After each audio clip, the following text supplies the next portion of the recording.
You think you know Walt Disney, the man who dreamed of castles, laughter, and worlds beyond imagination. The man whose voice, optimism, and vision built the happiest place on Earth. But what if I told you that his final chapter isn't found in a theme park or a fairy tale, or even in Hollywood's golden archives, but in a frozen chamber sealed somewhere deep beneath the surface of mystery? For decades, whispers have persisted that Walt Disney, facing death, turned to science and chose to be frozen, awaiting the day he could rise again. It sounds like science fiction. It sounds impossible. But behind every myth lies a trail of truth, misdirection, and obsession. Tonight, we're unlocking the vault to explore the science, the secrecy, and the legacy behind one of the most chilling rumors in American history. Did Walt Disney really freeze himself? In 1966, Walt Disney was at the height of his empire. Disneyland was thriving. His films, Mary Poppins, The Jungle Book, 101 Dalmatians, defined childhood for an entire generation. And yet, behind the camera, behind the iconic mustache and warm grin, something darker was happening. Walt's health was failing. He was a chain smoker, often hiding cigarettes behind his fingers so that the press would never see him holding one. He would step behind props or into elevators to take a drag before meetings. It was his secret vice, the one habit the company never turned into a collectible souvenir. By November 1966, that secret caught up with him. Doctors discovered a tumor in his left lung. It was malignant. The man who built magic was dying. He checked into St. Joseph's Hospital, right across the street from his beloved studio.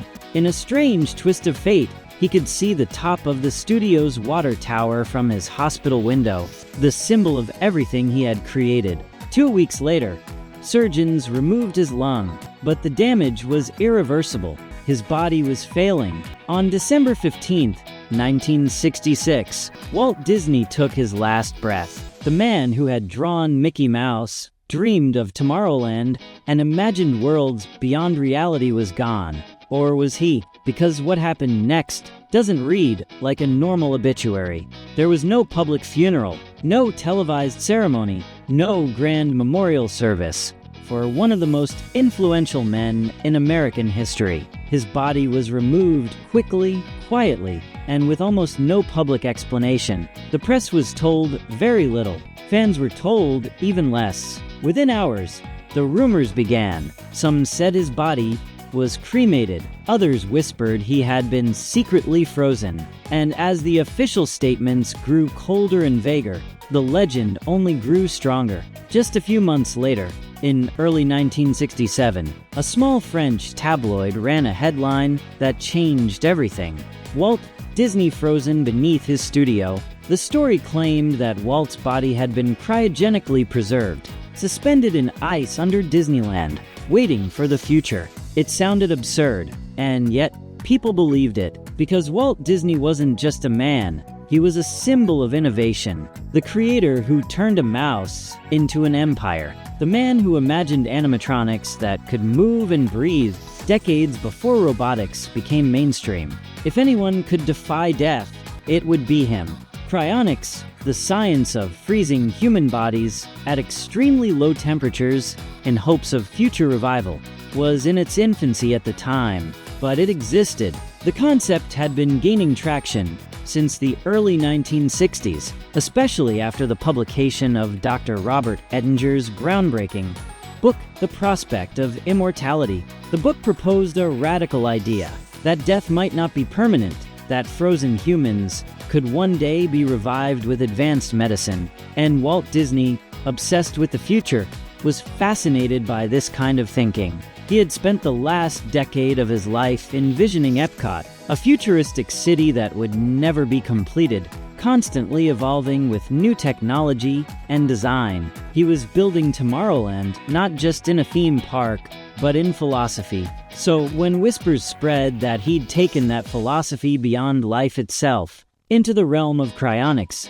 it didn't sound like science fiction. It sounded like something Walt would do.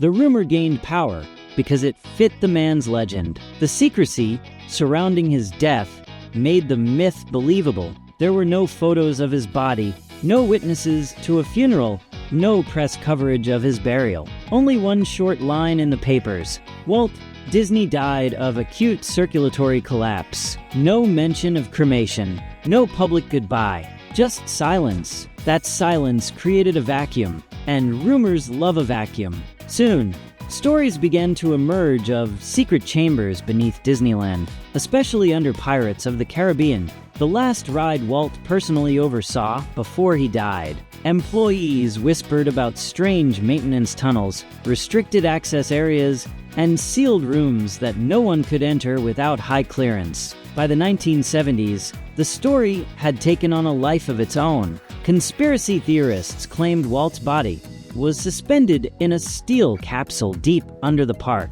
Others said only his head was frozen, a haunting image that would echo in pop culture for decades. And it wasn't just random fans spreading the rumor. A 1972 interview with a supposed former Disney studio employee quoted them saying, "Walt wanted to live forever. He talked about it more than people knew." Whether that was true or not didn't matter. It sounded true. It matched the narrative of a man who built dreams that refused to die. By the 1980s, the myth had become so large that Disney's own family had to step in. Diane Disney Miller, Walt's daughter, gave a rare interview to set the record straight. "My father was cremated 2 days after his death," she said. "There is absolutely no truth to the freezing story. None." Official records confirm that his remains are interred at Forest Lawn Memorial Park in Glendale, California, a quiet resting place for many Hollywood legends. But even that didn't end the speculation, because there were no photos of the cremation, no journalists present. Even workers at Forest Lawn have admitted they've been instructed not to discuss the location of Walt's plot. And perhaps most telling of all, Disney as a company never issued a public statement debunking the rumor. They let it live. Whether out of privacy, mystery, or marketing genius, they never denied the myth directly.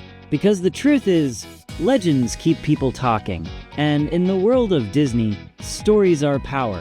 Scientifically, the idea doesn't hold up. The first human ever preserved cryonically was Dr. James Bedford on January 12, 1967, a full month after Walt Disney's death. There were no cryonics facilities in Los Angeles at the time, no liquid nitrogen chambers, no technology capable of preserving an entire human body. Even if Walt had wanted to be frozen, it simply wasn't possible.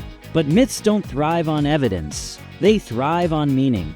And Walt's myth endures because it reflects his greatest belief, that imagination can conquer anything, even death. Think about it. This was a man who built a world from drawings on napkins, who transformed Swampland into the most visited destination on Earth, who once said, "If you can dream it, you can do it." The cryonic story, in a strange way, feels like the ultimate expression of that philosophy, a symbol that his dream would never end. Even today, the myth refuses to die. It resurfaces every few years, especially on social media, where fans claim the company intentionally hides the truth. In 2013, a new theory emerged that Disney named the movie Frozen as a kind of digital cover-up.